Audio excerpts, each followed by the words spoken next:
Well, good evening again, and welcome to the 2012fad.com. I will be your host for the evening. My name is Charlie Bluehawk. Last night, we talked about 9/11, the day the Earth stood still, and how this massively staged false flag event galvanized the cattle, the sheep, us, those of us that are the people of the United States, into attacking a country that had nothing to do with the attack, even in the mainstream news media. The so-called terrorists were all from Saudi Arabia, and so we attacked Iraq? Can someone explain that one to me? And it also threw away what little rights we had left. I still remember that time back in December 2000, the last possible chance we had as a people, as a race, to take back the power we had given up to our masters without a fight, without one drop of blood being spilled. I saw the moment coming, I saw it arrive, and I watched as it left me behind. And no one cared. Tonight, I thought we would chat about a law that we have in the USA. Enter a cave, go to prison. If you have any, honestly, if you have any doubts about underground cities existing not to save any of us, but to save our masters, and a painful, pitiful few of their servants, the Mandarin class, just try going into any cave you happen to find. If you're caught, you will be arrested. You will be found guilty. You will go to a federal prison. And I wonder, what your first day in the slam will be like. There you are, surrounded by rapists, murderers, gangbangers, drug dealers, mafia thugs, and they ask you, so, what are you in for? Oh, I walked into a cave. Yeah, you'll be someone's bitch before nightfall. So why would there be a law, a federal law, that says that you will go to federal prison just for entering a cave?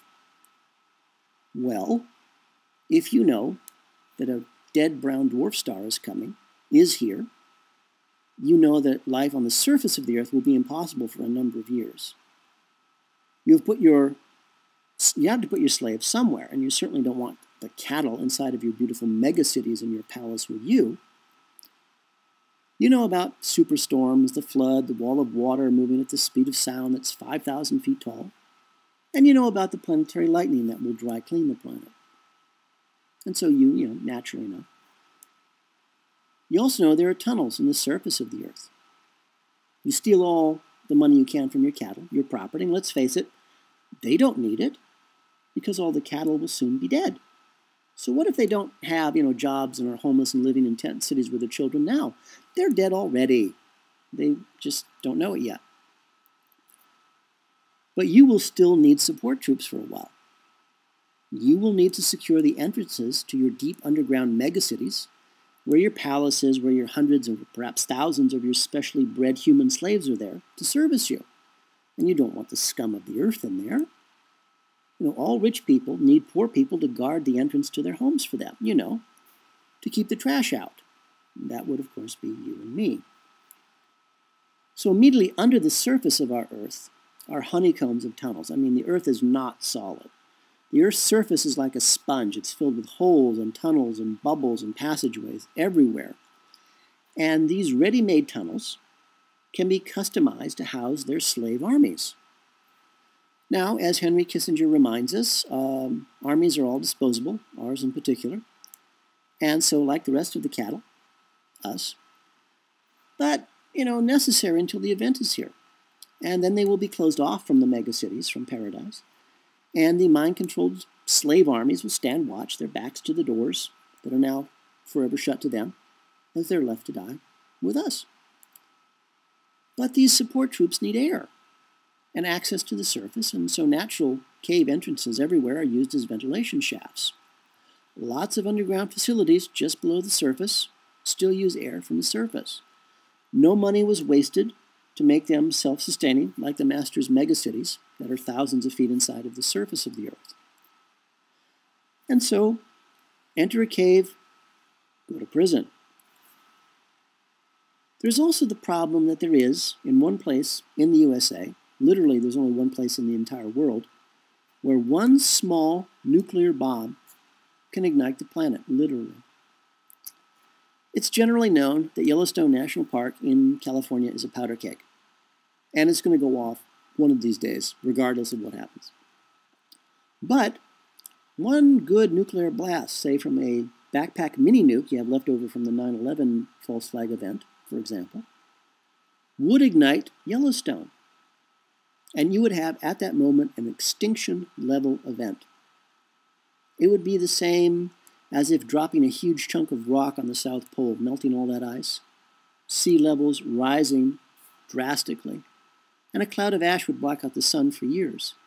So, another good reason to ban access to caves. The USA has troops, corporate armies, housed in mountain ranges throughout the country. And our masters have tried to conquer as many foreign countries with good high mountain ranges as they can. And of course, our masters have created those seed banks on the surface of the planet that, at first, will be drowned by water and mud, but later will be accessible to any of their slave armies still alive left on the surface coming down from the mountains. And their job is to start reclaiming the world for them. So we get back to our standard. We have a plan. Do you? For all of us here at the2012fad.com, this is Charlie Bluehawk, wishing you a really good day and reminding you, please, just keep that one good thought.